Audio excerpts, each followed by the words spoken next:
Dans cette vidéo, je ne vais pas faire d'intro et on va attaquer direct avec la première habitude.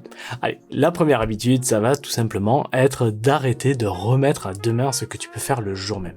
Procrastiner, c'est vraiment une catastrophe et j'en sais quelque chose parce que personnellement, je suis une cata. Pour ça, je ne fais que ça, je procrastine énormément et pourtant, à chaque fois que je le fais, eh bien tu vois, j'ai quand même une espèce de sentiment de remords, de culpabilité. Moi, le truc, mon défaut, c'est la play, c'est de me dire, bon, bah, tu sais quoi, je me fais une ou deux parties de play avant de faire telle ou telle chose. Eh bien, le problème, c'est que quand je commence à me lancer à jouer à la play, eh bien, je peux jouer pendant 1, 2, 3 heures et en fait, le souci, c'est que après tu arrives à un temps où tu n'as plus le temps de faire des choses importantes.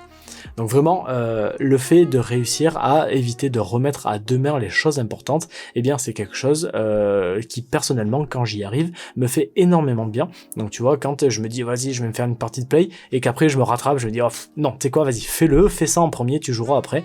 Eh bien déjà, ça me donne un sentiment d'accomplissement, et en plus de ça, j'arrive à faire les choses qui sont importantes dans la vie, plutôt que de jouer à la play ou de regarder une série en te disant oh, je suis fatigué, je ferai ça tout à l'heure ou comme ça. Donc voilà. Si jamais tu arrives à supprimer cette habitude, eh bien tu verras que tu auras déjà beaucoup plus de temps. Moi personnellement, il y a des moments où j'ai réussi à totalement supprimer, par exemple moi mon vice, je te dis, c'est la play de ma vie.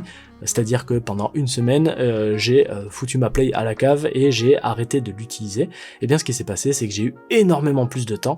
J'ai fait plein de trucs dans une seule et même journée. J'avais le temps d'aller faire les courses, d'aller faire le ménage, d'aller faire mon sport, de faire mes vidéos, de faire un montage, de faire l'écriture d'une vidéo, etc. etc.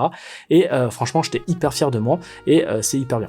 Et moi je te prends l'exemple de la play parce que ça me touche moi personnellement, mais je sais qu'il y a des gens, ils font ça avec tout, ils regardent la télé, ils restent 2 heures devant le canapé, alors c'est très bien de se détendre, mais voilà, ne remettez pas à demain ce que vous pouvez faire le jour même. Ensuite, notre deuxième habitude, ça va être de réussir à ne pas dépenser sans compter. Cette habitude, elle va être hyper importante à comprendre. Pourquoi ? Parce que pour toutes les personnes qui vont dépenser n'importe comment, qui n'ont pas de budget et qui dépensent, voilà, tant qu'il y a de l'argent, je dépense. Eh bien, le gros problème de ces personnes-là, c'est qu'elles ne vont pas réussir à évoluer, elles ne vont pas réussir à mettre de l'argent de côté pour plus tard se créer une vie de famille, s'acheter une maison ou même se créer une retraite. Et c'est une habitude qui est vraiment catastrophique à prendre parce qu'elle va pouvoir te détruire totalement ton avenir. Pourtant, il y a des choses qui sont pas très compliquées à faire, c'est-à-dire qu'il y a même des préceptes qui sont très faciles à comprendre. Le premier, c'est que si tu gagnes 1500 €, eh bien, il ne faut tout simplement pas que tu dépenses plus de 1500 € par mois. Si tu veux aller un tout petit peu plus loin, si tu gagnes 1500 €, eh bien, il va falloir que tu connaisses quelles sont tes dépenses et tes dépenses obligatoires, donc la règle des 50-30-20, je t'en parlerai dans une autre vidéo. Et ensuite, tu enlèves ces dépenses et tu peux dépenser uniquement pour des loisirs ce qui reste. Ok, et même tu pourras mettre un petit peu d'argent de côté. Donc ça, c'est vraiment la deuxième habitude qu'il faut vraiment bannir de ta vie. Ça va être de te faire un petit budget et d'arrêter de dépenser sans compter. Ensuite, la troisième habitude qu'il faut absolument supprimer de ta vie, c'est de penser que parce que l'école est finie, la formation de ta vie aussi. Ça, c'est vraiment une catastrophe. Je vois encore beaucoup trop de personnes qui font du métro boulot dodo, qui vont travailler, qui rentrent, qui se mettent devant une série et qui ne font rien. Et bien ça, il faut vraiment que tu l'enlèves de ta tête parce que tu as énormément de choses à apprendre, tu as énormément de choses à faire et pour pouvoir évoluer dans la vie. Parce que dis-toi bien que si jamais tu as fini l'école à 20 ans et que derrière ça, tu n'apprends plus rien, tu ne fais plus de formation, tu n'essaies plus de t'éduquer sur certains sujets, le gros problème de ces personnes-là, c'est que ça va devenir de gros loukoums, ils vont juste aller travailler, regarder une série et ils ne vont rien faire d'autre de leur vie. Alors que si de temps en temps tu lis un livre, tu t'intéresses à des sujets, tu fais peut-être une formation, eh bien tu auras de plus en plus de compétences qui vont pouvoir te permettre peut-être d'évoluer, que ce soit dans ton métier, que ce soit dans ta vie personnelle. Voilà, tout simplement, c'est des choses qu'il faut vraiment que tu te mettes en tête, c'est de te dire que ce n'est pas parce que tu as fini l'école qu'il ne faut plus rien apprendre, qu'il ne faut plus faire de formation. La quatrième habitude maintenant, ça va être d'arrêter d'attendre l'aide des autres.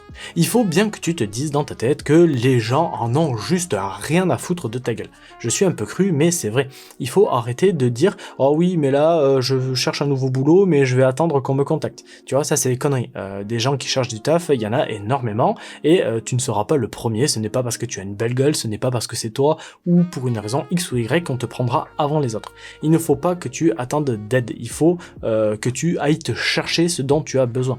Par exemple, toutes les personnes, c'est la même chose, qui attendent l'aide de l'État pour, par exemple, une retraite, eh bien c'est une catastrophe, parce que si jamais l'État n'a plus d'argent pour pouvoir vous payer une retraite, que vous avez travaillé pendant 40 ans comme un con en vous disant oui mais ça va, j'aurai la retraite, eh bien qu'est-ce qui va se passer quand ils vont vous dire eh bien non, en fait on vous la paye plus.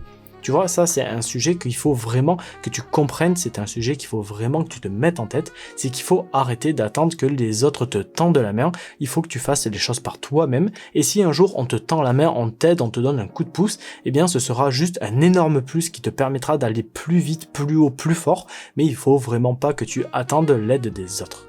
Ensuite, la cinquième habitude à prendre, c'est qu'il faut que tu réussisses à te recentrer sur l'essentiel. Dans l'une de mes vidéos où je te parle de la psychologie de l'argent, j'explique dans un des chapitres que une des choses qui m'a le plus mindfuck, qui m'a le plus aidé, ça a été de comprendre que dans la vie, on veut toujours plus et on n'arrive pas à en avoir assez. Le fait d'en avoir assez, le fait d'avoir assez de fringues, le fait d'avoir assez d'argent, le fait d'avoir assez de tout, le fait de te rendre compte que l'essentiel, ce n'est pas tout ce qui te montre, mais de réussir à en avoir assez, avoir tes désirs qui sont comblés, eh bien c'est ce qui va vraiment te rendre heureux, parce que si tu es toujours à la recherche d'avoir plus, c'est-à-dire une plus jolie voiture, une plus jolie maison, une plus jolie télé, une plus belle garde-robe, etc., etc., eh bien le problème c'est que tu vas rentrer dans un cercle vicieux où tu ne seras jamais content. Donc si je peux te donner un conseil, c'est que tu réussisses à en avoir assez et supprimer la mauvaise habitude d'en vouloir toujours plus. Ensuite, la sixième habitude à totalement bannir de ta vie, c'est d'arrêter d'écouter les personnes qui n'ont rien fait de leur vie. Il y a beaucoup de personnes qui demandent des conseils, que ce soit à leurs parents, à leurs amis, à leur famille ou des choses comme ça, sur des sujets que ces gens-là n'ont jamais abordés. Je te donne un exemple, si tu vas commencer à demander comment est-ce qu'il faut que tu investisses ton argent ou à gérer ton argent à ton oncle qui vit du RSA et qui est totalement fauché, eh bien tu vois que ça ne va pas, parce que cette personne ne sait pas se gérer, cette personne n'a pas réussi. Donc le problème c'est que si tu écoutes toutes ces personnes qui vont te donner leur avis à chaque fois que tu veux faire quelque chose, tu n'avanceras jamais. Un conseil que je peux te donner qui va avec cette habitude, c'est que si jamais tu veux aller quelque part, si jamais tu as un but, que tu as un objectif, ça va être d'essayer de poser des questions et de te renseigner auprès de personnes qui ont déjà fait ce que tu souhaites faire. Par exemple, si demain tu souhaites, je te dis une bêtise, acheter un appartement, eh bien tu ne vas pas poser la question à quelqu'un qui n'a jamais acheté d'appartement. Ok, tu vas poser la question à quelqu'un qui en a déjà acheté un. Et cette personne-là, elle va être en bonne position pour te dire, ben moi je l'ai acheté, je te conseille ceci, je te conseille cela. Si tu veux aller un tout petit peu plus loin, tu peux te dire la même chose, c'est que ok, j'ai eu des conseils d'une personne qui a acheté un appartement, mais pourquoi est-ce que j'irais pas voir cette personne-là qui lui en a acheté 15? Tu vois, vu que cette personne a acheté 15 appartements, elle a une expérience qui est beaucoup plus solide et tu auras de bien meilleurs conseils qu'une personne qui n'en a jamais acheté un ou qui en a acheté que un ou deux. Ok, j'aimerais vraiment que tu comprennes cette habitude. Il y a beaucoup trop de personnes qui veulent qu'on leur confirme ce qu'elles pensent sur des choses comme ça, et malheureusement dans notre entourage, en fonction de ton entourage, tu auras des personnes qui ne seront tout simplement pas qualifiées pour pouvoir t'aider à prendre des décisions. La septième habitude maintenant, ça va être de réussir à prendre soin de son corps et de son esprit. Alors quand je te dis prendre soin de son corps et de son esprit, c'est vraiment hyper important. Pourquoi? Parce que, eh bien tout simplement, un corps, tu n'en as qu'un seul, et si tu n'en prends pas soin, eh bien quand tu seras vieux, tu auras mal partout si tu ne fais pas de sport, si tu manges que des sodas, que de la merde, que tu grossis, que tu deviens un gros cochon. Eh bien malheureusement, le problème c'est que ça va être hyper compliqué pour toi de réussir à avancer dans tes objectifs de vie si jamais tu n'as pas un corps sain dans un esprit sain. Pourquoi? Parce que si jamais tu fais du sport, tu fais attention à ce que tu manges, eh bien déjà tu vas être fier de toi, tu auras un beau corps et tu seras en bonne santé.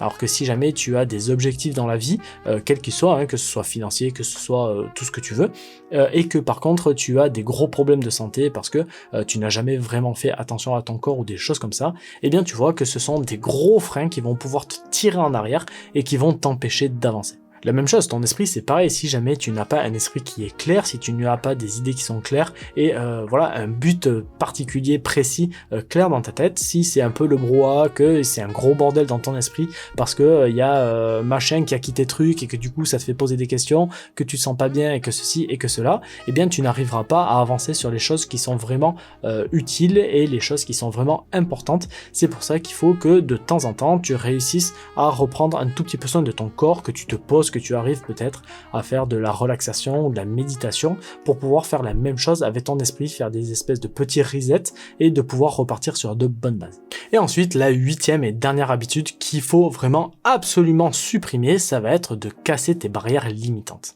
Alors ça, je sais qu'on en parle dans beaucoup de trucs de psychologie personnelle, etc. Et c'est vraiment peut-être l'habitude la plus compliquée à supprimer, c'est tout simplement de casser ces barrières, c'est de te dire je ne peux pas le faire, pourquoi est-ce que je peux le faire, est-ce que c'est trop tard, etc. etc. Alors, c'est très compliqué, je te l'avoue, parce que même moi j'en ai encore plein, j'en ai des centaines, mais vraiment quand tu as réussi à dépasser tous ces paliers, que tu as des personnes qui te tirent vers le haut ou alors qui t'ouvrent tout simplement ces barrières, eh bien tu verras que tu évolueras énormément. Si je te donne cet exemple, je vais te donner un exemple plutôt, c'est une personne qui avait 21 ans qui m'a demandé un tout petit peu des conseils sur comment gérer son argent, comment investir, etc. etc. Et ce qui m'a choqué, c'est que cette personne, à l'âge de 21 ans, m'a demandé si c'était pas déjà trop tard pour lui. Ok, elle m'a dit ouais mais c'est pas trop tard pour commencer à apprendre à gérer son argent, etc. Et tu vois, il avait cette barrière limitante dans sa tête, il disait mais peut-être que vu que j'ai 21 ans, je suis déjà trop vieux, c'est déjà trop tard. Eh bien tu vois que s'il ne l'avait pas fait, si je lui en avais pas parlé, si je lui avais pas dit que c'était des conneries ce qu'il avait dans sa tête, eh bien le problème c'est que à 21 ans il se serait posé cette question, à 25 ans il se serait posé cette question, à 30 ans, à 50 ans, à 60 ans, et tu vois qu'il n'est jamais trop tard, ok, pour pouvoir gérer son argent, pour pouvoir investir et pour pouvoir avoir des finances personnelles qui soient solides, mais voilà. Donc tout ça pour te dire, pas forcément te parler de finances personnelles, de gestion d'argent, etc. Mais de te dire que si tu as des croyances limitantes, eh bien ça t'empêchera toute ta vie d'évoluer. Donc voilà les amis, c'était une petite vidéo très rapide que j'ai totalement improvisée, j'espère que ça vous a plu. Si c'est le cas, n'hésite pas à me mettre un gros pouce bleu et à me dire ce que vous en pensez dans les commentaires et je vous ferai plus de vidéos comme ça si jamais ça vous plaît.